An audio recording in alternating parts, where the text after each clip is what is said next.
안녕하세요. 잠시 후 들으실 오디오북 최척전에 대해서 저희가 먼저 좀 흥미로운 점들을 같이 짚어보는 시간을 갖겠습니다. 이 작품 도대체 어떤 매력이 있는지 한번 들어가 볼까요? 이게 1621년이니까 광해군 시절이네요. 그때 조이한이라는 분이 쓴 한문 소설인데요. 좀 재밌는 게 작가가 서문에다가 마치 진짜 최척이라는 사람을 만나서 그 파란만장한 삶을 듣고 기록한 것처럼 뭐랄까? 그렇게 써놨어요. 물론 지금은 이건 작가가 창작한 거다 이렇게 보고 있지만요. 그래도 그런 설정 자체가 벌써 좀 이야기에 확 빠져들게 만들죠. 네, 맞아요. 특히 이 소설은 배경이 중요해요. 임진왜란하고 정유대란. 그러니까 16세기 말에 일본이 조선을 대규모로 침략했던 그 전쟁이죠. 그 실제 역사를 딱 배경으로 삼고 있거든요. 그래서 이게 그냥 남녀 간의 사랑 이야기? 이걸 넘어서요. 전쟁이라는 정말 피할 수 없는 거대한 비극 앞에서 우리 같은 평범한 사람들이 겪어야 했던 그런 처절한 고통, 또 헤어짐, 그리고 그 속에서도 어떻게든 희망을 찾으려는 그 재회의 과정, 이걸 아주 생생하게 담아냈다는 점, 이게 정말 중요합니다. 전쟁 속 개인의 삶. 야, 벌써 좀 가슴이 아픈데요? 게다가 이 이야기가 조선 땅에서만 벌어지는 게 아니라고요? 뭐 중국, 일본, 심지어 저기 멀리 안남, 지금의 베트남까지. 이야, 동아시아 전체를 무대로 한다니 그 스케일이 정말 대단하게 느껴지네요. 그렇죠. 핵심 줄거리를 보면 전쟁통에 정말 속절없이 불꽃이 흩어지잖아요. 최척하고 그의 아내 오경, 그리고 그 가족들이 수십 년에 걸쳐서 기구한 운명을 겪는 이야기예요. 만남과 헤어짐, 그리고 또 기적 같은 재회. 이게 정말 숨가쁘게 반복됩니다. 그 과정에서 특히 그 여성 주인공 오경, 이 인물이 아주 인상적이라고 들었어요. 당시로서는 굉장히 파격적인 인물이었다면서요? 네, 맞습니다. 오경은 정말 주목해야 할 인물이에요. 남편인 최척보다도 더 적극적으로 먼저 자기 마음을 표현하고요. 또 집안에서 반대하는데도 그걸 무릅쓰고 사랑을 딱 쟁취하죠. 심지어는 위기 상황에서 살아남으려고 남장을 하고 머나먼 타국까지 막 흘러가거든요. 이건 뭐 당시 사회가 여성에게 요구했던 그런 순종적이고 좀 수동적인 모습하고는 거리가 멀죠. 자기 삶을 스스로 개척하려는 그런 강인한 의지, 이게 정말 돋보이는 어떻게 보면 시대를 좀 앞서간 캐릭터라고 할 수 있습니다. 와, 자신의 의지로 운명을 헤쳐나가는 여성이라 진짜 흥미로운데요. 그런데 한편으로는 이 소설에 우연이 너무 자주 나오는 거 아니냐 이런 지적도 있다면서요. 예를 들면 저 멀리 다른 나라에서 가족들이 계속 기적처럼 만나는 장면들 같은 거요. 방금 말씀하신 오경의 그런 주체성이랑 이런 우연성이 좀 부딪히는 느낌은 없을까요? 예리하신데요. 실제로 비평가들 사이에서도 그 우연성이 좀 지나친 거 아니냐 이런 논의가 있어요. 어떤 분들은 너무 비현실적이다 이렇게 보기도 하지만 또 다른 한편에서는 당시 독자들이 이런 극적인 재회를 통해서 전쟁에서 받은 상처를 좀 위로받고 희망을 발견했을 거다 이렇게 보기도 하거든요. 그리고 또 그 장육불이라는 부처가 꿈에 나타나서 앞날을 알려주고 도와주는 설정 같은 거요. 이런 불교적인 세계관이 좀 깊이 깔려 있어서 이런 기적 같은 요소들이 그냥 단순한 우연이라기보다는 어떤 필연이나 운명처럼 받아들여졌을 수도 있고요. 그러니까 인물의 의지랑 또 거대한 서사적인 장치가 같이 작동하는 거죠. 그렇군요. 그러니까 리얼리즘적인 요소랑 판타지적인 요소가 같이 있으면서 좀 독특한 감동을 만들어내는 거네요. 자, 그럼 이 최척전, 특히 어떤 분들이 들으시면 더 깊이 공감하고 재미를 느끼실 수 있을까요? 아무래도 그 역사의 거대한 파도 속에서 개인의 삶이 어떻게 흘러가는지 이런 데 관심 있는 분들, 또 전쟁이나 재난 같은 아주 극한 상황에서도 꺾이지 않는 인간의 그 생명력, 의지, 여기에 감동을 느끼시는 분들께 정말 추천하고 싶습니다. 그리고 아까 말씀드린 오경처럼 시대를 넘어서는 그런 주체적인 여성 캐릭터의 서사, 이걸 흥미롭게 보시는 분들이라면 분명히 깊이 몰입하실 수 있을 거예요. 이게 영웅담이 아니라 그냥 우리랑 똑같은 평범한 사람들의 처절한 생존 기록이라는 점, 이게 이 소설의 특별함이죠. 정리를 해보자면 격동의 17세기 동아시아, 그 전쟁의 참화 속에서도 기어이 다시 만나는 한 가족의 기적 같은 사랑과 생존의 대서사시, 뭐 이 정도가 될까요? 오, 아주 적절한 요약인데요. 좋습니다. 이제 오디오북을 직접 들으시면서요. 그 인물들이 계속 맞닥뜨리는 선택의 순간들, 그리고 그들을 둘러싼 그 거대한 역사적, 지리적 배경 속에서 과연 무엇이 그들의 삶을 이끌어갔을까? 한번 생각해 보시면 좋겠습니다. 그게 과연 시대의 무게였을까요? 아니면 그 한 개인의 강인한 마음이었을까요? 네, 그 질문을 한번 품고 들으신다면 최척전이 아마 당신에게 더 의미 깊게 다가올 겁니다. 자, 그럼 이제 조이안이 들려주는 이 파란만장한 이야기의 세계로 저희와 함께 떠나보시죠. 밤하늘에 남겨진 그대와 나의 별 하나 불타는 성벽 너머 뒤돌아볼 수도 없이 부서진 약속 위에 내 이름만 남겨졌죠. 바다는 길이 되고 눈물은 지도처럼 끝없이 헤매인 나날들 그댄 잊지 않았죠. 그날의 별 사라지지 않아 시간도 운명도 갈라놓을 수 없어. 가장 멀리 돌아와 내 두 손에 안긴 그대 기다림이 사랑이라면 우린 이긴 거죠. 전쟁은 모든 걸 앗아가고 세상은 우리를 몰랐지만 마음 하나 놓지 않고 그대를 향해 걸었죠. 수천 날의 방황 그 끝엔 그대였죠. 잊은 적 없었어요. 나의 이유는 오직 그대. 그날의 별 다시 빛나네요. 흩어진 운명을 잃은 사람 이제야 닿은 품만 눈물로 맺힌 이야기 그대라는 이름으로 다시 시작해요. 밤이 깊어도 우린 같은 별을 봐요.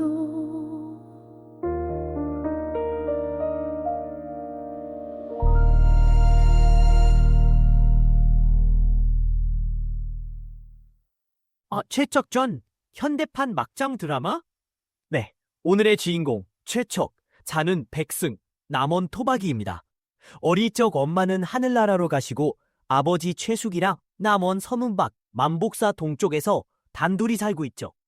최척은 어릴 때부터 나는 남들과는 달라를 외치는 스타일. 친구들과 노는 건 좋아하지만 꽉 막힌 예절 같은 건 딱 질색이었어요. 야, 최척, 너 공부 안 하면 동네 양아치밖에 더 되겠냐? 지금 나라 꼴이 어떤데?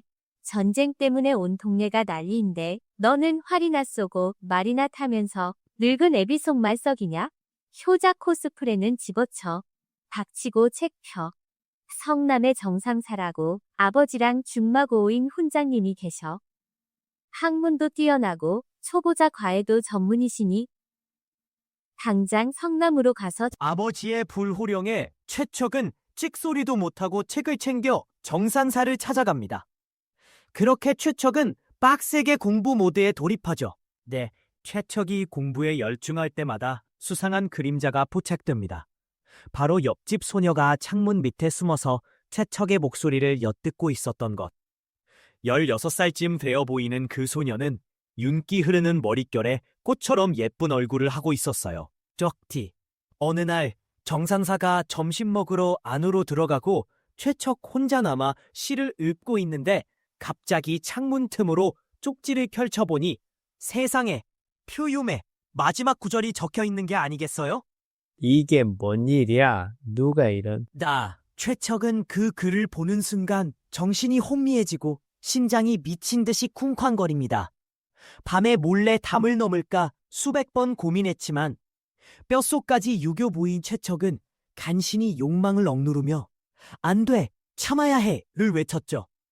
하지만 그의 마음속에선 이미 도덕과 욕망이 핵꿀밤을 주고받고 있었다는 거. 잠시 후 정상사가 나타나자 최척은 재빨리 쪽지를 소매 속에 감춥니다. 들키면 큰일 나. 공부를 마치고 집으로 돌아가던 길, 갑자기 파란 옷을 입은 소녀가 최척의 뒤를 쫄래쫄래 따라오며 말을 겁니다. 저기요. 말씀 좀 여쭐게요. 최척은 쪽지 때문에 심장이 두근거리던 차에 소녀의 말에 깜짝 놀라면서도 왠지 모를 기대감을 느낍니다. 오잉? 나한테 무슨 볼일이? 최척은 고개를 끄덕여 소녀를 따라오게 한 뒤 마음속에 품고 있던 궁금증을 폭풍 질문하기 시작하는데 무슨 일요? 저는 인왕자 아씨의 몸종인 춘생이라고 해요. 아씨께서 도련님의 답장을 받아오라고 하셨어요. 인왕자? 잠깐만. 너 정상사 대가이 아니었어? 갑자기 웬 낭자 타령? 저희 주인 댁은 원래 서울 숭례문 밖에 있는 청파리에 살았어요. 주인 어르신인 경신 나리께서는 일찍 돌아가시고 마님과 아씨 둘이서 외롭게 살고 계시죠. 아씨 이름은 오경이고 창문 틈으로 실을 던진 분도 바로 그 아씨세요. 작년에 강화도로 피난 갔다가 다시 나주 회진에 머물렀는데 가을에 다시 이곳으로 오게 된 거예요. 이 집 주인 어르신이 마님과 친척이라 저희를 엄청 차를 아니, 잠깐만. 낭자가 과부 딸인데 어떻게 하문을 안... 아씨에게 득영이라는 언니가 있었는데 그분이 글재주가 엄청 뛰어났대요. 하지만 연년로설에 시집도 못 가고 일찍 죽었거든요. 아씨는 항상 언니 곁에서 글을 어깨너머로 보고 듣고 해서 어설프게나마 글자를 쓸 수 있게 된 거래요. 아잠에 받은 낭자 이오경의 훌륭한. 실로 제 마음을 사로잡았습니다. 어찌 저 같은 새님에게 이런 과분한... 전쟁통에 빡세게 공부하던 유교보이 최척, 옆집 낭자 이오경의 쪽지 고백에 심장이 쿵. 오경의 마음을 확인한 최척은 답장을 보내며 두 사람의 막장 로맨스가 시작될 것을 예감합니다. Chapter 2. 엇갈리는 마음, 엇갈리는 운명? 아는 느낌인데 하고 상상만 해. 향수 냄새 맡아도 심장이 두근거리죠. 고층까지 가는 지고 약속 얻는 느낌인다. 하고 상상만 했거든요. 님을 좋아하는 마음이야 향수 냄새만 맡아도 심장이 두근거리는 그런 거겠죠? 공산까지 가는 길이 에베레스트 등반만큼 힘들고 약수 건너는 건 힘들고 약수 건너는 건 우리의 모습이래로 찍건말. 네, 오경은 최척의 답장을 받고 완전 광대승천 모드. 다음날 춘생에게 또 답장을 부탁하는데 나 친집에 오나 살고 이때 숙비시한 오맛은 나타나는 일에 일이 가는 제가 바로 내 기겠다는 게 쟁이시한 딸을 취해도 신랑자를 못 만나고 건산로 만나고 어제 못 만나 전택신문 날 만났어.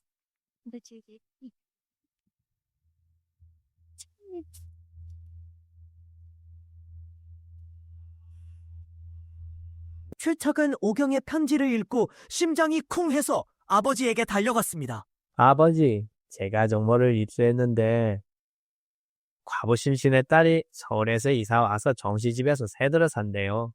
이모가 장난 아니고 성격도 순딩이래요.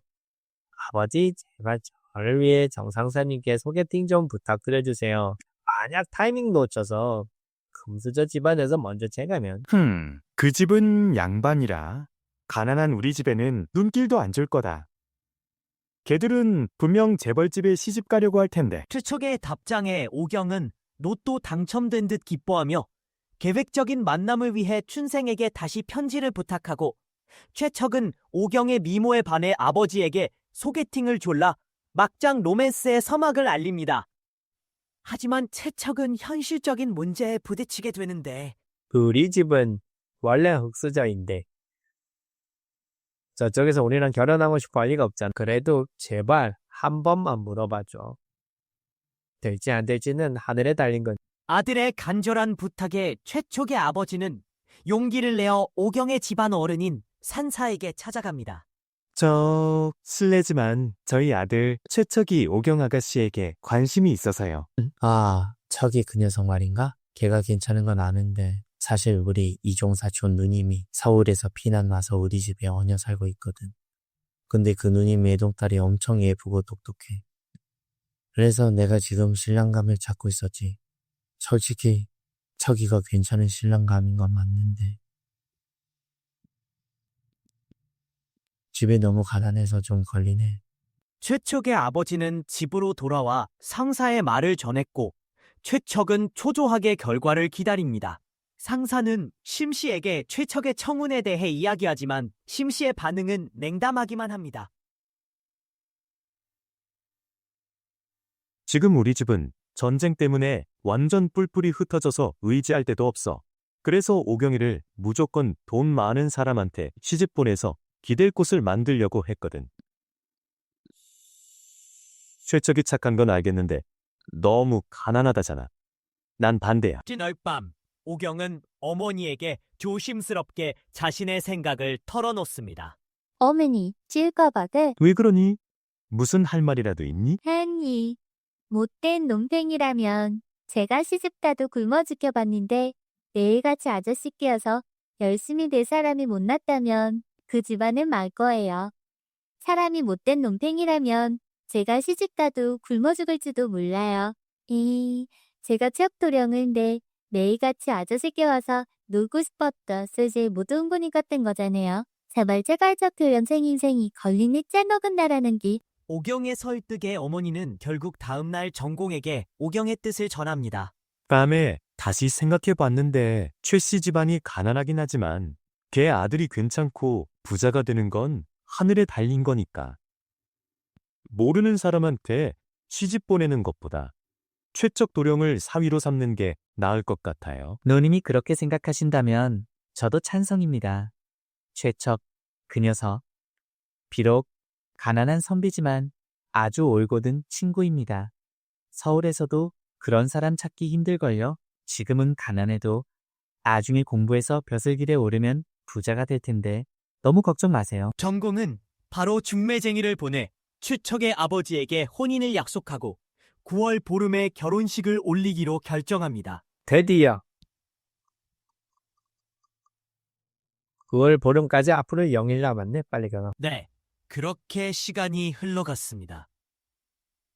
오경의 적극적인 어필과 전공의 지지로 오경과 최척은 결혼을 약속하게 되고, 최척은 결혼 날짜를 손꼽아 기다리며 행복한 나날을 보냅니다. 챕터 2. 전쟁의 그림자, 엇갈리는 운명. 때는 바야흐로 15997년 정유재란이 발발합니다. 남원에도 전쟁의 먹구름이 들이우기 시작하죠.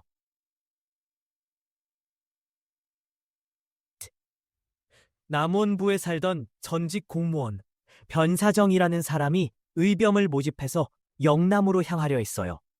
우리의 주인공 최턱은 원래 활쏘기, 말타기로 쳤거든요. 그래서 의병으로 뽑혀 변사정과 동행하게 됩니다. 하지만 최척은 전쟁터에서도 오경 생각뿐이었어요. 밥을 먹어도 잠을 자도 온통 오경 생각에 시름시름 앓기 시작합니다. 아이고, 오경아, 보고 싶어 죽겠네. 전쟁이고 뭐고 다 싫다. 응? 드디어 결혼식 날이 다가왔습니다. 최척은 용기를 내서 의병장에게 휴가를 요청하죠. 저기 의병장님, 제가 혼례를 올릴 날이 다가와서 휴가. 뭐? 혼사? 지금 나라가 불타는 판에 혼례. 정신 나갔나? 임금님도 피난 가셔서 고생하시는데 신한된 자로서 창을 빼고 잘 겨를이 어딨어. 너는 아직 애송이라 결혼도 늦지 않았으니 외적단 물리치고 나서 올려도 늦지 않아. 결국 의병장은 불같이 화를 내며 최척의 휴가를 거절합니다. 오경은 최척이 오지 않자 그 날을 눈물로 지새우지요. 밥도 제대로 못 먹고 잠도 설치면서 점점 수척해져 갑니다. 챕터 3. 검은 속센 흔들리는 약속. 한편 남원에는 양생이라는 부잣집 아들이 살고 있었어요. 오경이 예쁘고 똑똑하다는 소문을 익히 들어 알고 있었죠. 게다가 최척이 전쟁터에 나가 돌아오지 못한다는 소식까지 듣자 흑심을 품기 시작합니다. 양생은 오경에게 접근하기 위해 몰래 뇌물을 써서 전공의 아내와 친해집니다. 마치 드라마에서 재벌 회장이 돈으로 여론을 조작하는 것처럼요. 사모님, 오경 아가씨, 저 양생에게 맡겨주십시오. 최척 그 녀석은 글렀습니다. 제가 오경 아가씨를 평생 행복하게 해드리겠습니다. 아이고, 양생 도련님, 말씀만이라도 감사합니다. 오경이만 좋다면야. 전공 부부는 쉴 새 없이 오경에게 양생과의 혼인을 권유합니다. 오경아, 최척 그 녀석은 너무 가난해서 당장 내일 먹을 쌀도 없어. 맨날 꺼다 나르는 신세인데 어떻게 너를 먹여 살리겠니? 게다가 지금 전쟁터에 나가서 언제 돌아올지도 몰라. 양생 도련님은 재산도 많고 인물도 훤칠하시잖아. 그래, 오경아. 현실적으로 생각해야지. 지저지게 가난한 놈팽이 하나 있고 평생 고생할래? 양생 도련님은 너를 금이야 오기야 떠받들며 살게 해줄 거다. 결국 오경의 어머니 심씨는 전공 부부의 설득에 넘어가고 맙니다. 마치 10사람이 한 입으로 말하면 새도 녹인다는 속담처럼요. 심씨는 양생과 오경의 결혼을 허락하고 10월에 혼례를 치르기로 약속합니다. 완전 막장 드라마 전개죠. 챕터 4. 오경의 절규, 엇갈리는 운명. 이 사실을 알게 된 오경은 밤에 어머니를 찾아가 눈물로 호소합니다. 어머니, 최척은 전쟁 때문에 어쩔 수 없이 못 오는 거예요. 그런데 어떻게 최척의 말 한마디 듣지도 않고 저를 다른 남자에게 시집 보내려고 하세요?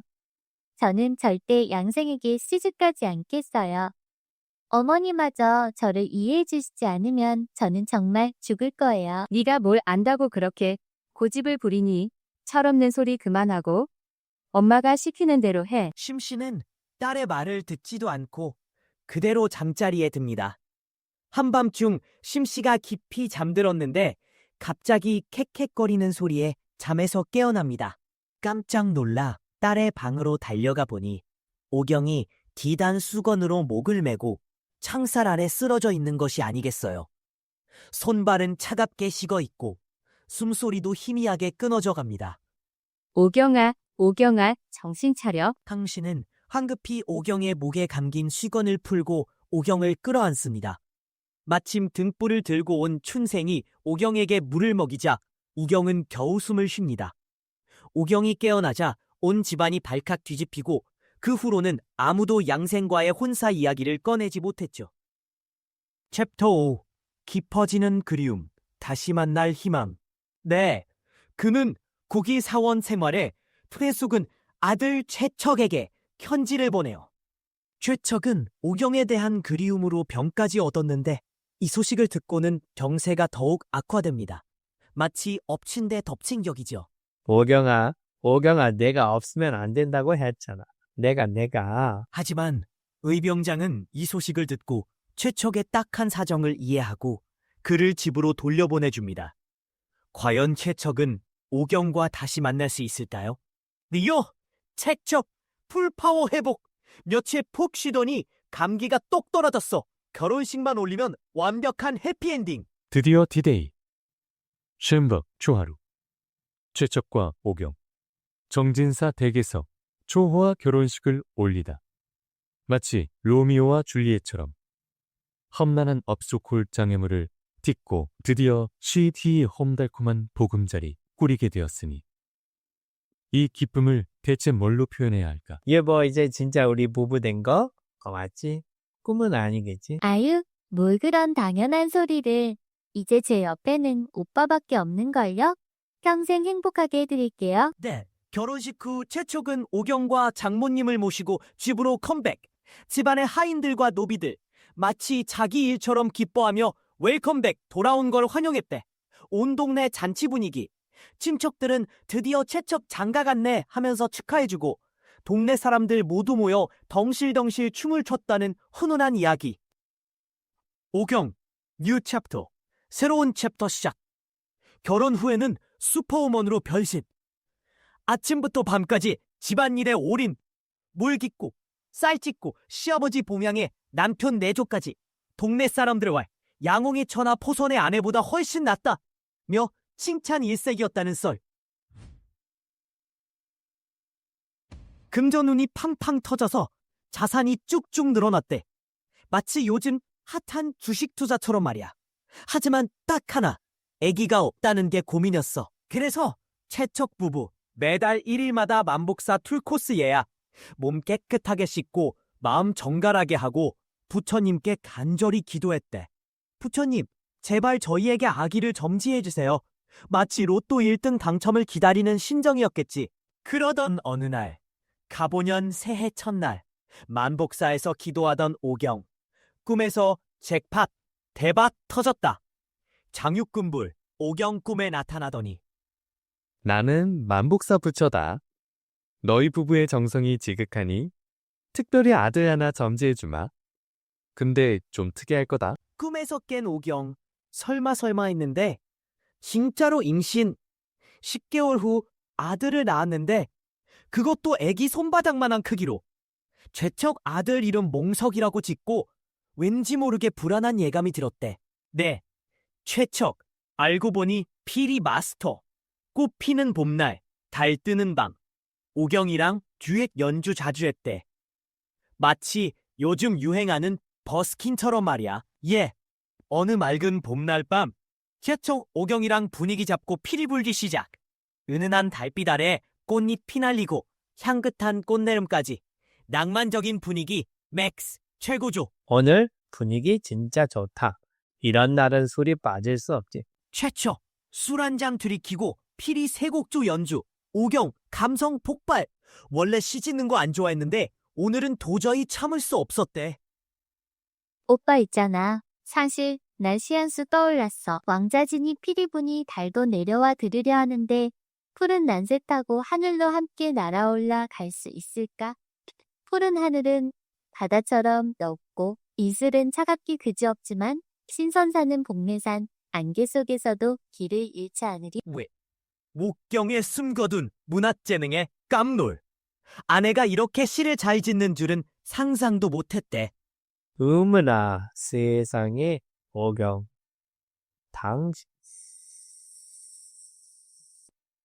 간유지디스. 쓴산 사는 여대는 새벽 구름에 붓게 물들고 피리 소리 이제 하늘에 맴돌고 다른 지려 하네 맞게 불어오는 피리 소리에 아직 귓가에 쟁쟁한 듯 술 안에 코 그림자 향기로운 바람에 흔들린 최척의 화답시 들은 오경. 판박웃음. 하지만 행복도 잠시. 갑자기 불안감이 엄습돼 왔대. 유보, 있잖아. 기쁨이 있으면 슬픔이 오는 법이고 좋은 일은 귀신이 시게 한다고 하잖아. 우리 앞으로 얼마나 더 함께할 수 있을까? 자꾸 불안하고 슬픈 예감이 들어. 에이 설마 긍정적으로 생각해야지. 구부러졌다 펴지고 찾다 비는 건 자연에 있지. 살다 보면 좋은 일. 너무 걱정하지 마. 괜히 기분 망치지 말고 오늘을 즐기자. 그날 이후 최척 부부 서로를 더 아끼고 사랑하며 하루하루를 so sweet 너무나 달콤하게 보냈대. 마치 텔레파시 통하는 소울메이트처럼 말이야. 이들에게 닥쳐올 unexpected한 퓨처 미래는 과연. 최척과 오경 드디어 결혼에 골인.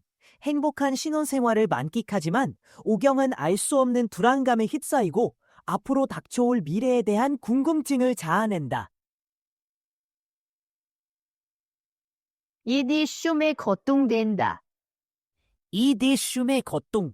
드디어 결혼에 골인.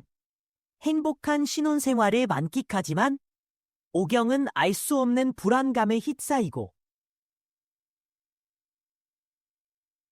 챕터 2 전쟁의 그림자 이별의 시작 2947년 왜구 지금으로 치면 일본 해적들이 남원을 습격하면서 더 끔찍한 현실이 닥쳐온다. 채척은 지금 서로 마음이 통하는 친구 같은 아내 오경을 지키기 위해 변장수를 감행한다. 웬만한 스타일리스트 뺨치는 눈썰미를 가진 사람들도 오경이 여자인 줄 꿈에도 몰랐다는 거지. 가족들은 간신히 지리산 연곡사라는 절로 피신했지만 굶어 죽기 딱 좋은 상태에 놓인다. 요즘 물가로 치면 가진 돈 5,000원으로 일주일 버티기 미션 같은 거랄까? 결국 최척은 생존을 위해 배달의 민족이 되어 장정 몇 명과 함께 식량을 구하러 나선다. 겸사겸사 외적, 그러니까 일본군의 동태도 살필 겸. 하지만 굴의 땅에 발을 딛자마자 드라마에서 보던 악역 전문 배우처럼 험악한 인상의 적군과 딱 마주친다. 다행히 숨멋 액션씬 끝에 바위 틈에 숨어 겨우 목숨을 건진다. 외적들은 외적들은 싹쓸이 약탈을 감행한다. 마치 블랙 프라이데이 노리는 사람들처럼 절에 있는 모든 것을 쓸어 담았다. 투척 일행은 꼼짝마 상태로 3일 동안이나 숨어 지낸다. 드디어 외적들이 물러갔다는 소식을 듣고 연곡사로 돌아와 보니 넷플릭스 오징어 게임 실사판보다 더한 광경이 펼쳐진다. 는 시체들이 벽돌 깨기 게임처럼 겹겹이 쌓여 있고 피는 한강처럼 흐르고 있었다. 그야말로 헬게이트 오픈. 늑대 숲속에서 살려줘닷컴에 올라올 법한 신음소리가 들려온다. 최척이 달려가 보니 hul크에게 툴스윙으로 맞은 것처럼 온몸이 상처투성이인 노인들이 신음하고 있었다. 적군놈들이 산에 쳐들어와 3일 동안이나 강도짓을 하고 사람들을 칼로 싹둑 베어 죽였어. 어린애들과 여자들은 인질로 잡아 어제 섬진강으로 끌고 갔다는구먼. 가족들을 찾고 싶으면 당장 물가로 가봐. 최척은 멘탈 붕괴 상태로 하늘을 향해 울부짖고 땅을 치며 피눈물을 흘린다. 그리고 미친 듯이 섬진강으로 달려간다. 열리쯤 갔을까?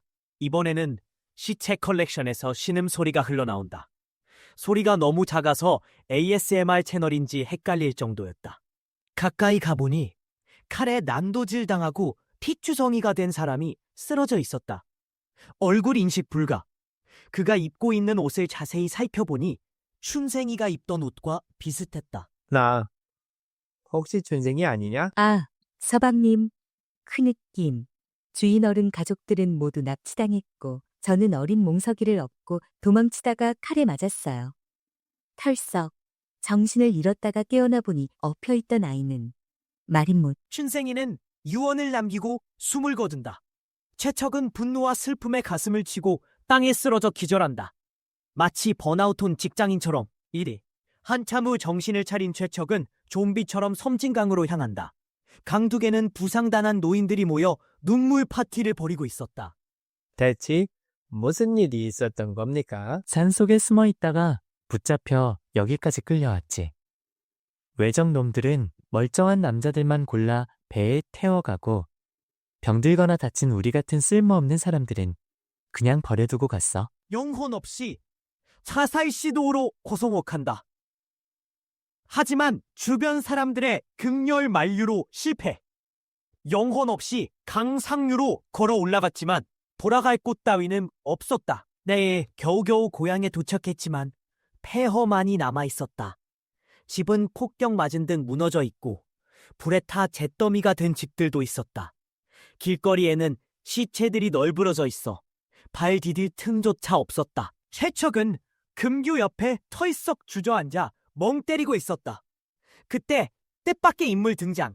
당나라 장수가 벤츠 대신 말을 탄 병사 10명을 거느리고 성 안에서 나와 금규 아래에서 말을 씻기고 있었다. 최척은 과거 의병으로 활동할 때 당나라 장수들과 술 친구를 맺은 덕분에 중국어, 니하오 정도는 할 줄 알았다. 네, 최척은 그 장수에게 우리 집안 망했어요. 저는 이제 갈 곳도 없어요. 중국 미립국해서 목숨만이라도 부지하고 싶어요. 라며 SOS를 요청한다. 당나라 장수는 최척의 기구한 사연을 듣고 맴직해하며 그의 간절한 마음에 감동하여 이렇게 말한다. 최척전 탐사. 최척은 전쟁통에 헤어진 가족 생각에 잠 못 이루는 밤들을 보내고 있었어. 그러던 어느 날 인생의 전환점을 맞이하게 되는데 나는 오총병 소속 천총 여유문이라고 하오. 절강성 소흥부에 살고 있고 재산은 뭐 넉넉하진 않아도 굶어 죽을 정도는 아니지. 중요한 건 마음 아니겠어? 함께 갈지 말지는 당신이 결정하시오. 솔직히 나도 이젠 집에 얽매이고 싶지 않거든. 자유롭게 세상을 떠돌고 싶은 마음뿐이라오. 여유문의 쿨한 제안에 최척은 감동했어. 마치 묻고 더블로 가를 외치는 갬블러처럼 그는 마지막 희망을 걸기로 결심했지. 그렇게 최척은 말 한 키를 받아 타고 여유문을 따라 당나라 군대에 합류하게 돼. 최척은 외모도 훈훈하고 머리도 비상했어. 게다가 활 쏘고 말 타는 솜씨도 수준급이었지. 한문 실력은 뭐 말할 것도 없고 여유문은 그런 최척을 아껴서 마치 친동생처럼 챙겼어. 밥도 같이 먹고 잠도 한 방에서 잘 정도였으니까. 시간이 흘러 총병이 군대를 이끌고 중국으로 철수하게 되면서 최척은 중요한 임무를 맡게 돼. 전투 관련 기록과 군대 장부를 관리하는 책임자가 된 거지. 그는 국경을 무사히 통과하여 여유문의 고향인 소흥부에 정착하게 돼. 최척 가족 기적적인 재회? 한편 최척의 가족들은 왜군에게 붙잡혀 포로 신세가 되었어. 끌려가는 길은 마치 지옥행 급행열차 같았지.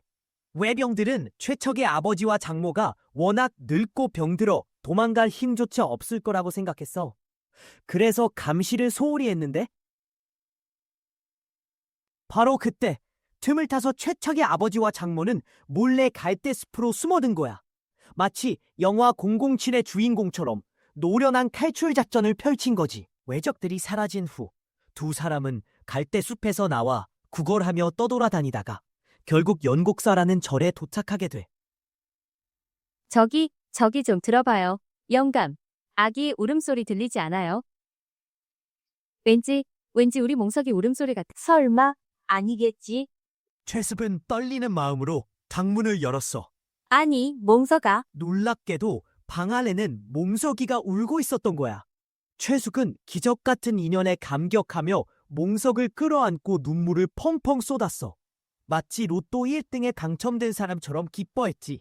스님, 이 아이가 대체 어떻게 여기에? 시치 전이 속에서 응애응애 울면서 기어나오길래 너무 불쌍해서 데려다 키우고 있었어.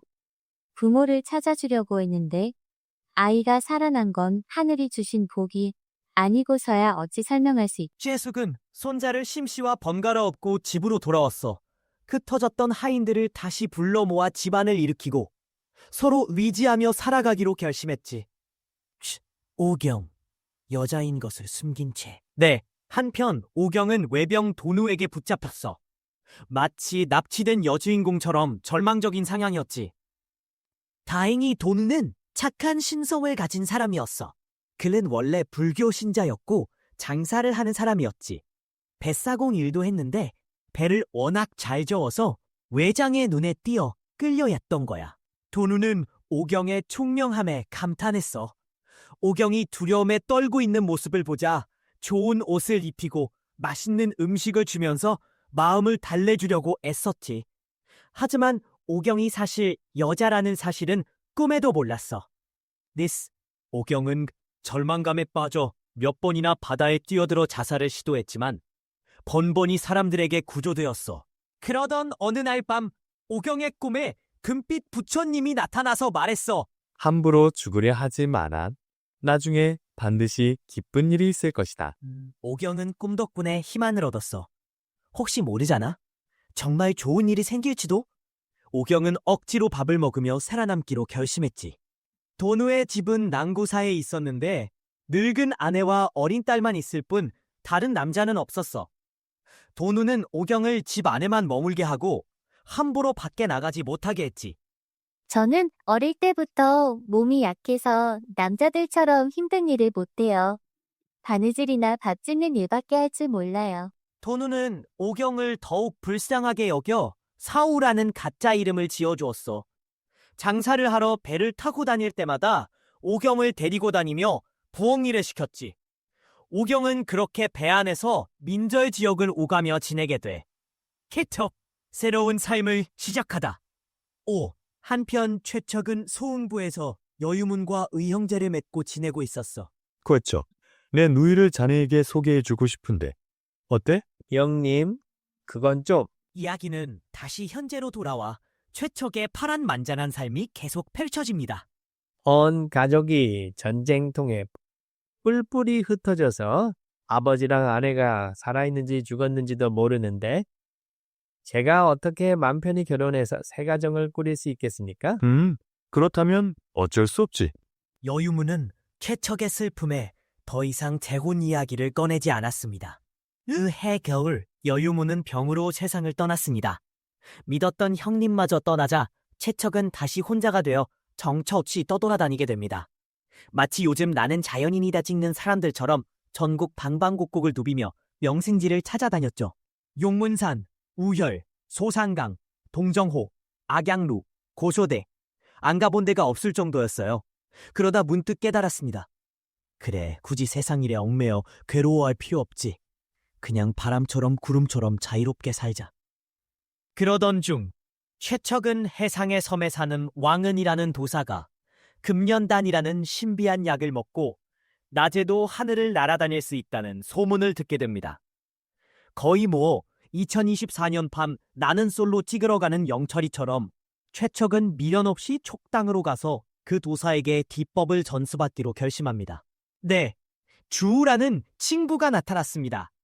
허는 하천, 용금문 밖에 살면서 책도 많이 읽었지만 벼슬에는 관심 없고 장사로 돈을 벌며 살았죠. 게다가 남에게 베풀기도 좋아하고 의리도 끔찍이 여기는 요즘 말로 인싸기질이 다분한 친구였습니다. 최척과는 예전부터 절친한 사이였는데 최척이 촉으로 떠난다는 소식을 듣고 술을 들고 찾아온 것이죠. 간인 앞으로 얼마나 더 살고 싶어 하지만 지금까지 죽지 않고 영원히 산 사람은 아무도 없어. 앞으로 얼마나 더 살 거라고, 얼마나 더 살 거라고 맛있는 거 안 먹고 굶으면서 산속에서 외롭게 늙어 죽으려고 하냐? 차라리 나랑 같이 장사나 하자. 배 한 척 띄워서 마음 내키는 대로 돌아다니면서 아침에는 전라도, 저녁에는 경상도 이렇게 팔도를 누비며 특산물 팔고 다니는 거야. 이게 주우의 말을 듣고 최척은 뭔가 깨달음을 얻었습니다. 마치 번아웃된 직장인이 갑자기 사표 던지고 여행 떠나는 것처럼 최척은 주우와 함께 장사길에 오르기로 결심합니다. 최척과 주우는 배를 타고 여기저기 돌아다니며 특산물을 팔았습니다. 그러다 안남이라는 곳에 도착했는데 마침 일본 상선 10척도 그곳에 정박해 있었습니다. 그렇게 열흘 정도를 함께 머물게 되었죠. 시간은 흘러 4월 보름, 하늘은 맑고 잔잔한 강물은 비단처럼 빛났습니다. 바람 한 점 없이 고요한 밤, 뱃사람들은 모두 잠이 들고 가끔 물새 소리만 들려왔습니다. 그런데 그때 일본 배 안에서 연볼 소리가 은은하게 들려왔습니다. 그 소리가 어찌나 슬픈지. 최척은 혼자 배 난간에 기대어 있다가 그 소리를 듣고 자신의 처량한 신세를 다시 한번 느끼게 됩니다. 마치 퇴근 후 혼자 유튜브 보면서 감성에 젖는 직장인처럼 말이죠. 그래서 최척은 짐 속에 넣어두었던 피리를 꺼내 몇 곡 연주하며 마음속에 쌓인 슬픔을 달랬습니다. 고요한 밤, 최척의 피리 소리는 애절하게 울려 퍼졌습니다. 그 소리를 들은 뱃사람들은 잠에서 깨어났고 슬픈 표정으로 피리 소리에 귀를 기울였습니다. 심지어 화가 났던 사람도 피리 소리를 듣고 마음을 가라앉힐 정도였죠. 거의 힐링 ASMR 수준이었던 겁니다. 잠시 후 일본 배 안에서 누군가 한국어로 시를 읊기 시작했습니다. 왕자진의 필이 소리에 닮아져 떨어지려 하는데 바다처럼 푸른 하늘엔 이슬만 서늘하고 시를 읊는 소리는 마치 원망하는 듯 애원하는 듯 처절했습니다. 시를 다 읊은 그는 긴 한숨을 내쉬었습니다. 채척은 그 시를 듣고 너무 놀라 자기도 모르게 피리를 땅에 떨어뜨렸습니다. 마치 채 아이돌이 갑자기 옆집에 이사 온 것을 알게 된 팬처럼 넋이 나가 있었죠. 쾌차, 무슨 일이야? 네, 가족을 잃은 슬픔을 딛고 주유와 함께 장사를 시작한 최척은 안남에서 일본 상인들을 만났어 밤에 들려오는 애절한 노랫소리에 깊은 슬픔과 놀라움을 느꼈지. 장면, 일본 상인들의 배 앞. 아리? 어디가 안 좋나? 최척은 목이 메어서 대답을 할 수가 없었어. 눈물만 뚝뚝 떨어졌지. 겨우 진정하고 입을 열었어. 조금 전에 저 배에서 들려온 시는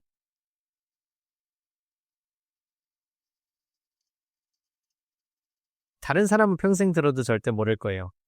게다가 그 목소리까지 제 아내랑 너무 똑같아서 마음이 너무 아픕니다. 어떻게 제 아내가 저기 있을 수 있지? 최척은 온 가족이 포로로 잡혀갔던 이야기를 털어놓았어. 배 안에 있던 사람들 모두 슬픔에 잠겼지. 그중 두홍이라는 젊고 용맹한 친구가 있었어. 제가 가서 알아보고 오겠습니다. 잠깐, 밤에 시끄럽게 하면 다른 사람들까지 놀랄 수 있어. 내일 아침에 조용히 물어보는 게 낫지 않겠나? 맞아요. 맞아요. 최척은 밤새도록 초조하게 아침이 오기만을 기다렸어. 드디어 동이 트자마자 잽싸게 강둑으로 달려가 일본 배에 대고 한국말로 외쳤지. 어젯밤에 시를 읊으신 분 혹시 조선 사람이십니까? 저도 조선 사람인데 꼭 한번 만나 뵙고 싶습니다. 자지에서 고향 사람을 만나는 기쁨을 어찌 말로 다 할 수 있겠습니까? 오경도 어젯밤에 들려온 피리 소리가 심상치 않아서 평소에 듣던 가락과 너무 비슷했거든. 남편 생각에 북받쳐 저절로 시를 읊었던 거지. 그런데 누가 자기를 찾는 목소리가 들리자 깜짝 놀라 뛰어나갔어. 그리고 최척을 보았지. 채척을 바라보며 의경을 바라보며 두 사람은 서로를 보자마자 소리를 지르며 끌어안고 백사장을 뒹굴었어. 너무 감격해서 말도 안 나오고 눈물은 멈추지 않았지. 눈물이 마르자 피눈물이 흘러내려 서로를 제대로 볼 수도 없을 정도였어. 아이, 웬 난리래? 처음에는 그냥 친척이나 친구인 줄 알았는데 나중에 두부라는 걸 알고는 다들 깜짝 놀랐지. 세상에 이런 일이. 이건 완전 하늘의 뜻이다. 드라마에서나 보던 일이 실제로 일어나다니. 산속에서 잡혀서 강가로 끌려갔다고 했는데 그때 아버님과 장모님은 어떻게 되셨어? 날이 어두워서 정신이 없었어. 두 사람이 손을 잡고 통곡하자 주변 사람들도 눈물을 훔쳤어. 학초는 도누를 찾아가 오경을 데려오기 위해 백금 3덩이를 주겠다고 제안했어. 백금 3덩이면 지금 시세로 3억은 될 텐데? 아니, 내가 이 사람을 데려온 지 4년이나 됐는데 얼마나 마음씨가 곱고 착한지 딸처럼 생각했어. 같이 밥 먹고 같이 자면서 한시도 떨어진 적이 없지만 여자인 줄은 꿈에도 몰랐어. 이런 기적 같은 일이 일어났는데 내가 돈 때문에 사람을 팔아넘길 수는 없지 않. 보누는 주머니에서 은자 식량을 꺼내 최척에게 줬어. 은자 식량이면 요즘 돈으로 한 30만 원 정도 되려나? 4년 동안 같이 살았는데 하루아침에 헤어지려니 마음이 너무 아프. 온갖 고생 끝에 다시 부인을 만난 건 정말 기적 같은 일이요. 내가 당신들을 막는다면 하늘이 나를 용서하지 않을 거요. 잘 가시오. 부디 행복하시. 주인님 덕분에 이렇게 살아남아 남편을 다시 만나게 되었으니 은혜를 갚아도 끝이 없을 겁니다. 최척과 오경의 감격적인 재회 후 도누는 쿨하게 전별금까지 챙겨주며 둘의 앞날을 축복했다. 거의 뭐 전남친이 결혼자금 보태주는 쿨레 진도 많은 상황이랄까? 이렇게 기뻐해 주시고 전별금까지 주시다니 정말 감사해서 몸둘 바를 모르겠습니다. 100번이라도 저러고 싶은 심정이에요. 최척이 오경과 함께 배로 돌아오자 이 소식을 들은 다른 배의 사람들이 연일 구경을 왔다. 심지어 금부치와 비단, 요즘 시세로 따지면 몇백만 원어치를 선물하는 사람들도 있었다. 학처는 돌아오자마자 자기 집 결체를 깨끗하게 청소해서 최척과 오경에게 내줬다. 거의 스위트홈을 선물한 셈. 이제 오경이와 다시 만났으니 더 바랄 게 없지만 타지에서 혼자 살려니 외롭고 늙으신 아버지와 어린 몽석이 생각에 눈물이 멈추질 않아. 최척은 매일 밤낮으로 가족 생각에 잠 못 이루며 고향에 돌아갈 수 있게 해달라고 간절히 기도했다. 시간은 쏜살같이 흘러 최척은 안남에서 둘째 아들을 얻었다. 오경이 아들을 낳기 전날 밤 꿈에 부처님이 나타나 예언했다. 이번에 낳는 아들도 등에 붉은 점이 있을 것이다. 부처님, 감사합니다. 몽석이가 다시 태어난 건가 봐. 최척 부부는 감격하며 둘째 아들의 이름을 몽선이라고 지었다. 몽선이 쑥쑥 자라 혼담이 오갈 나이가 되었다. 마침 이웃에 진홍도라는 처녀가 살고 있었다. 홍도는 아버지가 어릴 적 조선에 갔다가 돌아오지 못하고 설상가상으로 어머니마저 일찍 여의어 이모 집에서 자랐다. 아, 아버지는 타국에서 돌아가시고 난 태어나서 아버지 얼굴도 못 봤다니 너무 슬퍼. 꼭 조선에 가서 아버지 넋이라도 위로하고 시신이라도 찾아와 장례를 치르고 싶어. 홍도는 늘 아버지 생각에 가슴이 미어졌지만 여자 몸으로는 어쩔 도리가 없었다. 그러던 중 몽선이 혼처를 구한다는 소식을 듣고 이모에게 중매를 부탁했다. 이모, 제 평생 소원은 최씨 집안 며느리가 되어서 꼭 한번 조선에 가서 아버지의 한을 풀어드리는 거예요. 나 홍도의 이모는 홍도의 마음을 잘 알고 있었기에 곧바로 최척을 찾아가 홍도의 사정을 이야기하며 혼인을 제안했다. 나 어린 홍도도 그런 뜻을 품고 있다니 우리 부부가 어찌 감동하지 않을 수 있겠소? 당연히 혼인을 승낙합니다. 이렇게 최척은 홍도를 며느리로 맞이했다. 다음 해 무오년에 오랑캐 추장이 요양을 침략하여 여러 진지를 함락시키고 많은 군사를 죽였다. 황제는 크게 분노하여 전국에서 군사를 징발하여 토벌에 나섰다. 소주에 사는 오세영이라는 사람이 교육격의 부총으로 출전하게 됐는데 그는 예전에 여유문을 통해 최척이 재주 있고 용맹하다는 것을 알고 있었다. 그래서 최척을 서기로 삼아 데려가려고 했다. 아, 제가 어찌 거절할 수 있겠습니까? 최척이 짐을 챙기려 하자 오경이 그의 손을 잡고 눈물을 글썽이며 말했다. 절이 일정 난리를 겪고 아들까지 얻어 빈 것이 이별이뇨. 살아 제일 잘 아들까지 얻어 신이 죽어도 여한이 없어요. 늘 당신이 쓰는 일보다 빠지는 것을 두지. 오경은 말을 마치자 칼을 뽑아 자결하려 했다. 여보, 안 돼. 최척과 오경은 재회 후 안남에서 행복하게 살며 둘째 아들 몽선까지 얻지만 최척은 전쟁에 징집될 위기에 놓이고 오경은 이별을 슬퍼하며 자결하려 한다. 걱정 마시오, 오경. 저 오랑캐 쪽장 녀석이 팔 걷어붙이고 덤빈다고 임금된 군대가 가만히 있겠어. 완전 계란으로 파위치기요. 내가 전쟁터 간다고 다 죽는 것도 아니고 세워서 돌아오면 근사하게 솔상 차려줘요. 몽선이도 씩씩하게 잘 크고 있으니 너무 걱정 말고 밥 잘 챙겨 드시오. 결국 최척은 징집을 피하지 못하고 명나라 군에 합류하게 되었어. 마치 요즘 군대 가는 아들 배웅하는 부모님처럼 오경의 마음은 무겁기만 했지. 그렇게 최척은 요양을 거쳐 오랑캐 땅까지 수백 리를 걸어 조선 군사와 함께 우미세라는 곳에 진을 쳤어. 그런데 이게 웬걸? 총대장이 오랑캐들을 너무 얕잡아 보고 싸우다가 완전 대패한 거야. 브리파라된 포로 바둑기사한테 덤빈 꼴이랄까? 오랑캐들은 명나라군은 봐주는 거 없이 다 죽였지만 조선 군사들은 살살 꼬드기거나 협박만 하고 죽이지 않았어. 상황이 급박하게 돌아가자 명나라의 교요격이라는 사람이 남은 병사 여러 명을 데리고 조선군 진영으로 숨어들어 조선 옷을 귀걸했지. 저기, 혹시 남는 옷 좀 얻을 수 있을까요? 제발 살려주십시오. 조선의 원수 강옥립은 남은 옷을 나눠줘서 겨우 목숨을 건지게 했어. 마치 IMF 때 금모으기 운동처럼 서로 돕고 사는 훈훈한 장면 같았지. 하지만 종사관 이민화는 오랑캐에게 이 사실이 알려질까봐 겁이 났어. 안드, 큰일 나. 당장 옷 뺏고 저 중국 놈들 잡아다가 오랑캐 놈들한테 넘겨. 결국 이민화는 옷을 빼앗고 중국인들을 오랑캐 진영에 넘겨버렸어.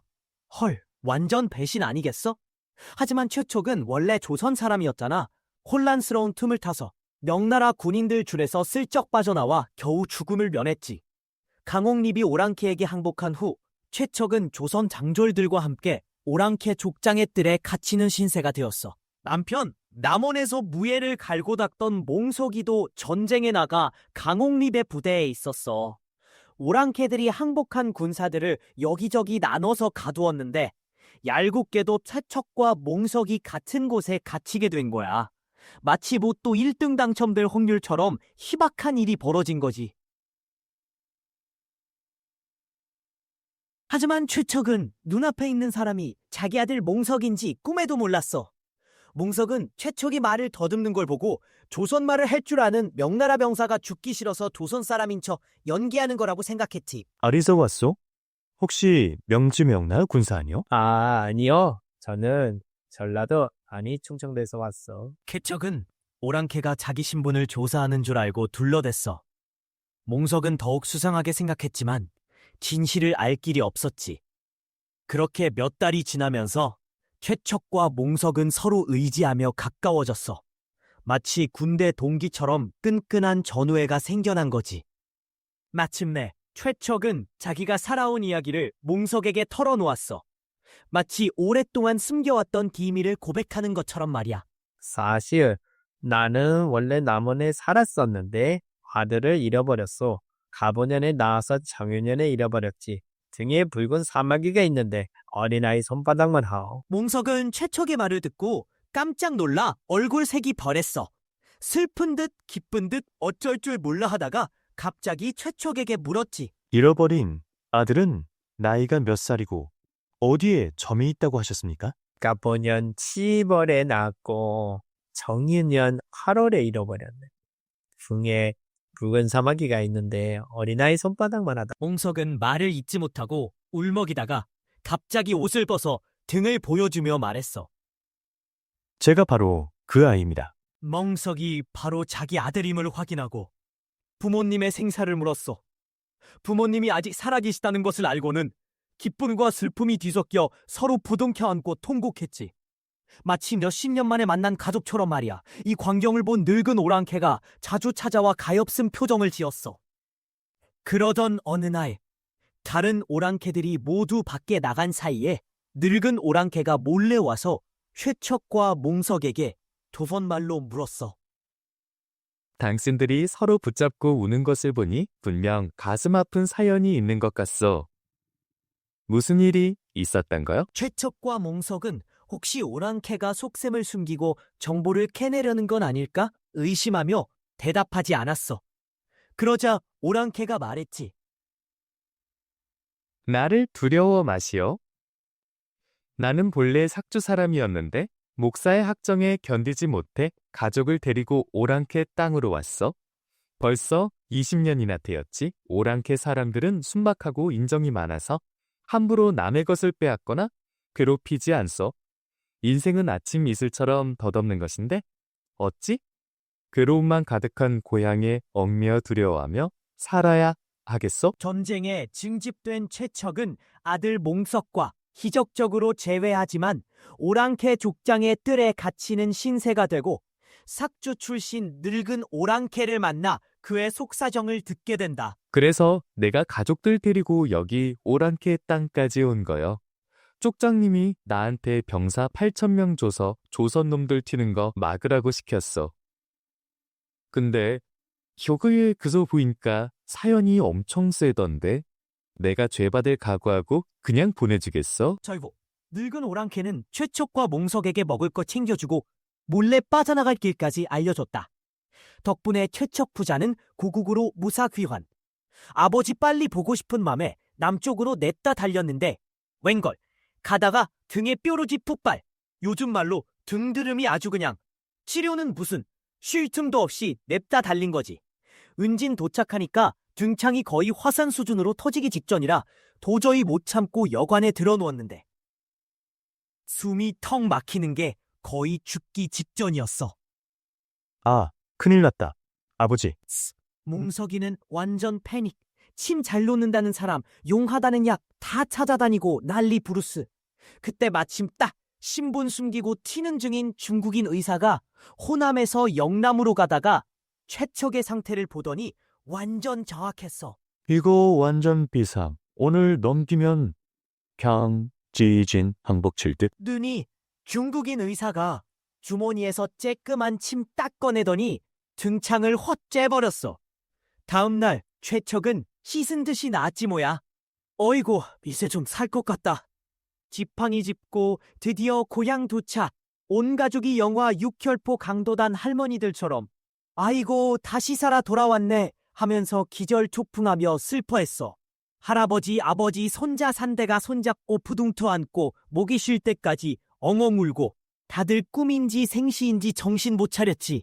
먼 목적으로 간 군인들 다 죽었다는 소문 듣고 완전 KO패 당했어.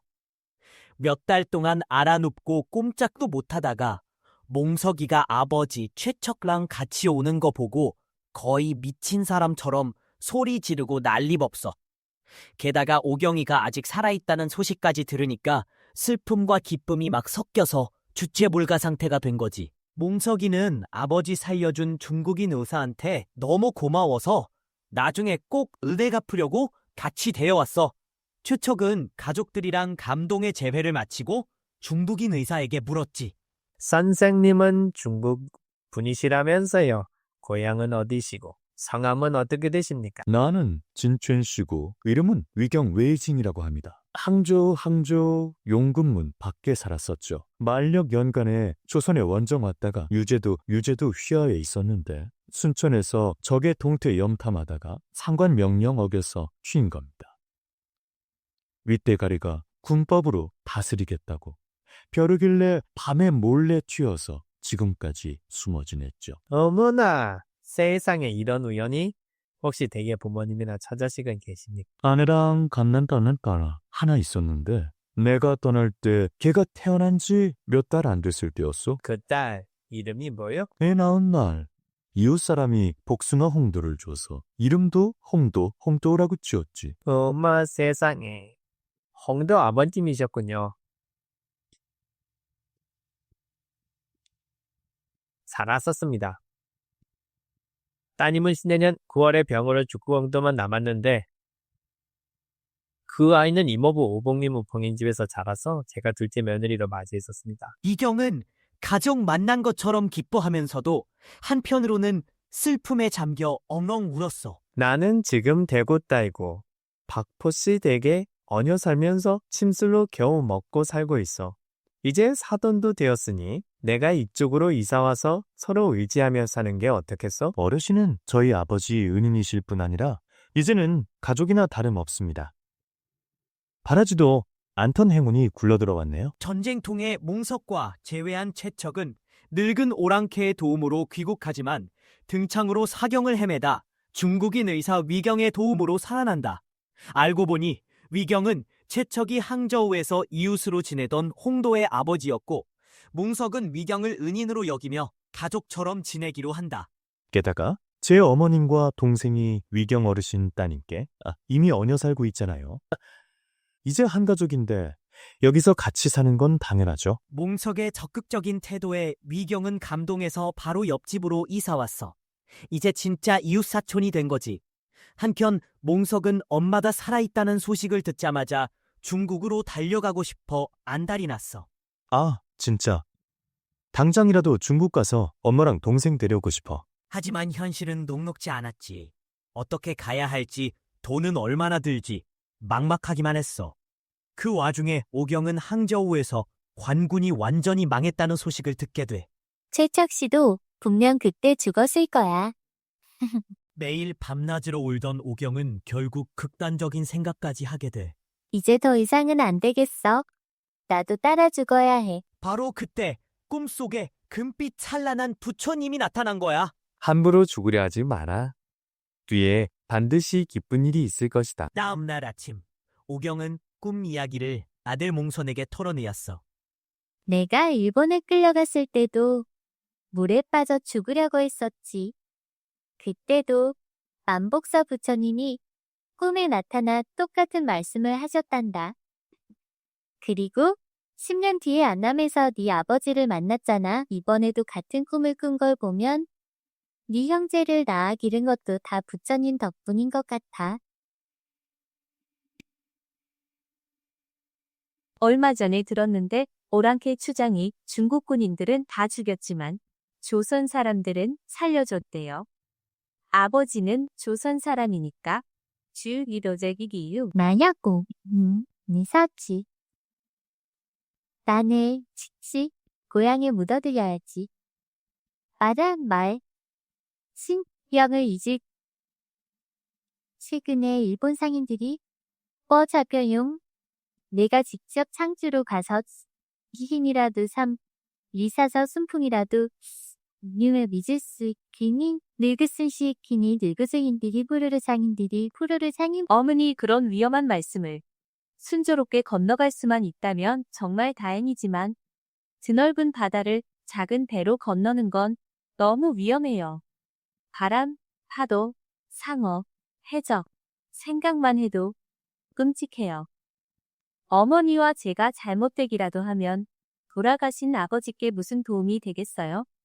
제가 어리석어서 감히 어머니 뜻을 거스르는 게 아니라 상황이 너무 위험하다는 걸 여보, 말리지 마세요. 이치가 당연한 일이라면 위험을 따져서 뭘 하겠어요. 최척 가족은 위경 덕분에 재회하여 이웃이 되고 몽석은 가족과 재회할 생각에 들뜨지만 오경은 최촉의 죽음을 슬퍼하며 자결하려다 꿈속 부처님의 계시를 받고 최척을 찾아 조선으로 떠나기로 결심한다. 오미님께서 이렇게 굳게 마음을 먹으셨는데 물불이 무서우시겠어요? 바닷길이 험하긴 하지만 제가 경험이 얼마나 많은데요. 옛날에 일본에서 장사할 때 배를 집처럼 드나들면서 봄에는 중국 민강에서 차 팔고 가을에는 유키 오키나와에서 물건 팔았어요. 거대한 파도에도 익숙하고 별자리 보고 조수 흐름 맞춰서 점까지 칠 수 있다니까요. 험한 파도는 제가 알아서 할 거고 배 안전도. 오경은 바로 조선과 일본 옷을 싹 맞추고 아들이랑 며느리한테 매일 두 나라 말을 가르쳤어. 그리고 몽선이한테 항해할 때 주의할 점을 꼼꼼하게 알려줬지. 배가 잘 가고 못 가는 건 돛이랑 노에 달렸어. 돛은 꼼꼼하게 꿰매고 노는 튼튼하게 만들어야 한다. 그리고 나침반 그거 없으면 큰일 나. 항해 날짜는 내가 정할 거니까 내 말 거역하지 마. 아휴, 몽선은 걱정스러운 얼굴로 홍도에게 툴툴거렸어. 어민이가 지금 목숨 내놓고 안전 죽어도 그대다. 작전 세워서 험한 바다 건너 조선 간다고 난리야. 근데 당신은 그걸 또 좋다고 맞장구 치면서 어머니랑 번갈아 가며 나를 협박해. 너무하는 거 아니야? 아버지도 이미 돌아가셨는데 어머니까지 어디다 묻으려고 그래? 지금 가서 아버지 그거 예제면 자주에가 직주 버리 천석이 친구님들 중에 최색비를 본 속주 사사 수리로 한잔 울리고 스카이와 묵지 얘든 만선 땅에 묻혀자가 어딜도 자라 상징 소금그보도 마루 상생고. 네, 홍도는 울먹이면서 말했어. 몽선은 이제 깨달았지. 어머니랑 아내가 이미 마음을 굳게 먹었고 자기가 어떻게 해도 막을 수 없다는 걸. 그래서 그는 떠날 준비를 차차 진행했고 경신년 2월 초하루에 드디어 배를 띄우기로 했어. 출발 날짜가 정해지자 오경이 아들에게 신신당부했지. 조선은 동북 쪽에 있으니까 남서풍을 기다려야 해. 넌 그냥 꼼짝 말고 노만 꽉 잡고 있어. 내 지시만 따르면. 드디어 뒷발을 돛대에 걸고 나침판을 배전에 딱 설치했어. 배 안을 꼼꼼하게 확인해보니 모든 게 완벽하게 준비됐지. 돌고래는 물을 뿜어대고 바다상어는 파도를 일으키고 바람이 불어오더니 깃발이 북쪽을 향해 펄러갔어. 세 사람이 힘을 합쳐 돛을 올리자 배는 밤낮으로 파도를 가르며 쏜사이나 치나 알았어. 마치 번개처럼 빠른 속도로 어느새 내주 일본에 도착했지. 잠시 후 푸른 바다 위에 떠있는 섬들이 나타났다가 눈 깜짝할 사이에 사라졌어. 그러던 어느 날 중국 배를 맞다게 되었어. 중국 배에서 사람들이 물었지. 어느 나라 배요? 어디 가는 길이시오? 저는 항주 사람인데 차를 사러 산둥에 가는 길이랍니다. 네, 또 며칠 뒤에는 일본 배를 만났어. 오경은 재빨리 아들 며느리와 함께 일본 옷으로 갈아입고 기다렸지. 일본 배가 다가와서 물었어. 요경은 아들 몽성과 며느리와 함께 드디어 꿈에 그리던 조선 땅을 향해 출발했지만 망망대해에서 어떤 위험이 기다리고 있을지는 상상조차 못했다. 저기요? 당신들 어느 동네 사람들이고 지금 어디서 오는 길이요? 아, 저희는요, 물고기 잡으러 바다에 나왔다가 태풍을 만나서 엉망진창 됐어요. 배도 부서지고 노도 망가져서 겨우겨우 겨우겨우해서 배를 하나 사서 돌아가는 길입니다. 아이고, 고생이 많으셨네. 여기서 일본까지 얼마 안 남았으니 어서 남쪽으로 가시오. 그날따라 남풍이 엄청나게 불어댔다. 해가 뉘엿뉘엿 서쪽으로 넘어가자 갑자기 거대한 이무기가 나타나 엄청난 파도를 일으켰다. 파도가 어찌나 거센지 하늘이 깜짝 놀랄 정도였다. 순식간에 구름과 안개가 온 사방을 뒤덮어 앞이 하나도 보이지 않았다. 눈은 부러지고 돛은 찢어져서 어디로 가야 할지 방향조차 잡을 수 없었다. 어머니, 큰일 났어요. 휴, 좋으니 겠죠. 몽선 부부는 너무 놀라 뱃바닥에 엎드려 꼼짝도 못하고 배멀미만 했다. 하지만 오경은 침착하게 앉아 하늘을 보며 조용히 기도했다. 다행히 밤이 되자 풍랑이 조금씩 잦아들었고 배는 어느 작은 섬 근처로 흘러갔다. 배를 수리하려고 며칠 동안 섬에 머무르는 동안 저 멀리 바다에서 배 한 척이 점점 다가오는 것이 보였다. 몽선아, 빨리 배 안에 있는 귀중품들 다 챙겨서 저 바위 동굴에 숨겨. 잠시 후 낯선 사람들이 시끄럽게 떠들면서 배에서 내렸다. 그들의 말은 조선말도 일본말도 아님 어렴풋이 중국어와 비슷한 말이었다. 그들은 칼이나 창 같은 무기는 없었지만 흰 몽둥이를 휘두르며 짐을 내놓으라고 협박했다. 저는 중국 사람입니다. 물고기를 잡으러 바다에 나왔다가 태풍에 휩쓸려 이곳까지 오게 되었습니다. 원래 짐 같은 건 없어요. 영은 눈물을 글썽이며 제발 살려달라고 애원했다. 해적들은 결국 그들을 죽이지는 않았지만 오영이 타고 온 배를 빼앗아 자기들 배 뒤에 묻고 가버렸다. 이런 해적놈들한테 당했어. 전에 아들이 해적들이 조선과 중국 사이 섬에 자주 나타나서 물건을 훔쳐가지만 사람을 죽이진 않는다고 했는데 바로 그놈들인 게 분명해. 아들 말을 듣지 않고 무리하게 떠나온 탓에 이런 꼴을 당하다니. 배도 노도 다 잃어버렸으니. 적영은 아들 내외와 함께 슬키 울었다. 그 슬픈 울음소리가 어찌나 처절한지 바닷가에 맺힌 한이 파도처럼 밀려와 바다가 펴지지 않는 듯했고 산신령도 얼굴을 찡그리며 신음하는 듯했다. 오경은 바다에 몸을 던지려고 했지만 아들과 며느리가 필사적으로 말렸다. 몽선아, 이제 그만해라. 더 이상 뭘 기다리겠다는 거냐?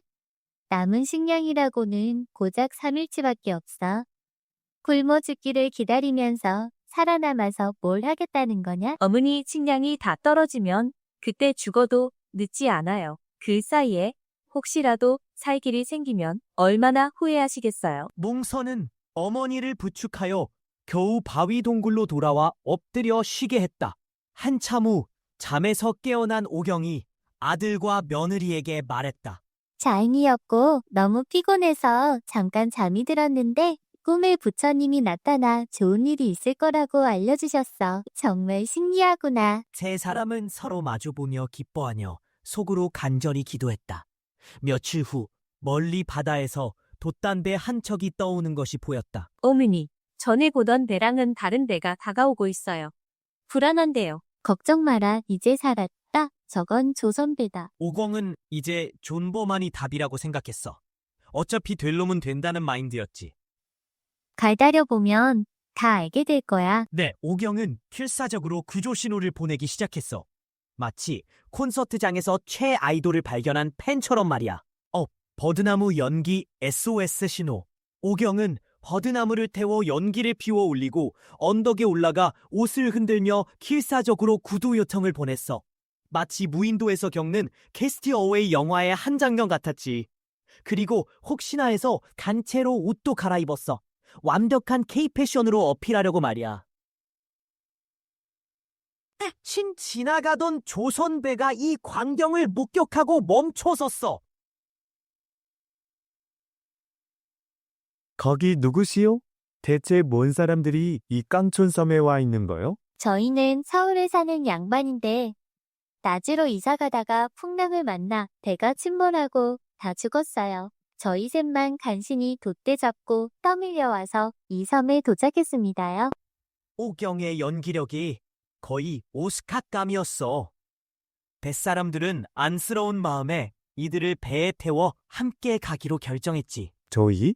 배는 통영에 음식 배달 가는 배라 서울로는 바로 못 갑니다요. 오경 일행은 순천에서 하선하게 되었어. 때는 바야흐로 1620년 4월. 지금으로부터 약 400년 전인데 오경에게는 마치 어제 일처럼 생생했지. 400년 만의 귀향. 순천에서 남원까지는 걸어서 5, 6일 거리. 오경은 거의 인간 내비게이션 수준으로 길을 찾아갔어. 하지만 마음 한구석에는 불안감이 가득했지.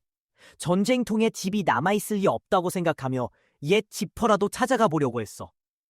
드디어 남원에 도착. 오경은 감회에 젖어 주변을 둘러보며 추억이 가득한 만복사로 향했어. 다행히 섬곽은 그대로였고 동네 풍경도 예전과 크게 다르지 않았지. 저기가 바로 네 아버지 집이었는데 지금은 누가 살고 있으려나? 가서 하룻밤 묵으면서 옛날 얘기나 해보자. 네, 오경 일행이 집 앞으로 다가가자 믿을 수 없는 광경이 펼쳐졌어. 기적적인 재회. 최촉과 그의 아버지가 웬일인지 집 앞에서 수양버드를 감상하고 있었던 거야. 시아버지와 며느리, 남편과 아내, 아버지와 아들, 형제, 400년 만에 가족들이 재회한 거지. 거의 로또 1등 당첨된 기분이었을 거야. 오경아, 서친다. 위경도 달려나와 딸과 감격의 재회를 했고 심씨 부인은 기절초풍했지. 다들 꿈인지 생시인지 구분을 못할 정도였어. 마치 K드라마의 클리셰 같은 상황이었지. 이 기적적인 광경을 보기 위해 동네 사람들이 구름처럼 몰려들었어. 처음에는 무슨 일이야? 하는 분위기였지만 오경과 홍도의 파란만장한 스토리를 듣고는 모두 놀라워하며 축하해줬지. 이 소문은 삽시간에 전국으로 퍼져나갔어. 여우리가 다시 만난 건 부처님의 은혜 덕분이야. 이 은혜를 어떻게 갚아야 할까? 최촉과 오경은 두 아들과 며느리들을 데리고 만복사로 향했어. 마치 대가족 총출동 같은 분위기였지. 정성껏 재물을 바치고 감사의 마음을 전했어. 해피엔딩. 내일스니 최측과 오경은 부모님을 모시고 자식들을 돌보며 행복하게 살았어. 진미경도 홍도와 함께 최척의 집에서 함께 살았지. 거의 사랑과 전쟁이 따로 없었을 거야. 남원시장이 이 감동적인 이야기를 왕에게 보고하자 왕은 최척에게 정헌대부라는 높은 벼슬을 내리고 오경에게는 정열부인이라는 칭호를 내렸어. 마치 국민 영웅 부부가 된 거지. 2년 후 몽석과 몽선 형제가 모두 위과에 급제했어. 몽석은 장군이 되었고 몽선은 읍장이 되었지. 최촉 부부는 아들 덕분에 아주 떵떵거리면서 잘 살았다는 이야기야. 진짜 인생 역전 드라마였지.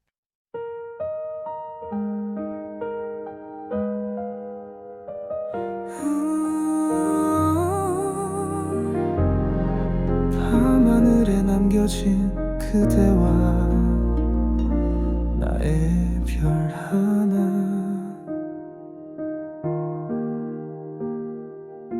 불타는 성벽 넘어 뒤돌아볼 수도 없이 부서진 약속 위에 내 이름만 남겨 사라졌죠. 바다는 길이 되고 눈물은 지도처럼 끝없이 헤매인 나날들 그댄 잊지 않았죠. 그날의 별 사라지지 않아. 시간도 운명도 갈라놓을 수 없어. 가장 멀리 돌아와 내 두 손에 안긴 그대. 기다림이 사랑이라면 우리 이긴 거죠. 전쟁은 모든 걸 앗아가고 세상은 우릴 몰랐지만 마음 하나 놓지 않고 그대를 향해 걸었죠. 수천 날의 방황 그 끝엔 그대였죠. 잊은 적 없었어요. 나의 이유는 오직 그대. 그날의 별 다시 빛나네요. 흩어진 운명을 이은 사랑. 이제야 닿은 품 안 눈물로 맺힌 이야기. 그대여 우리라는 이름으로 다시 시작해요.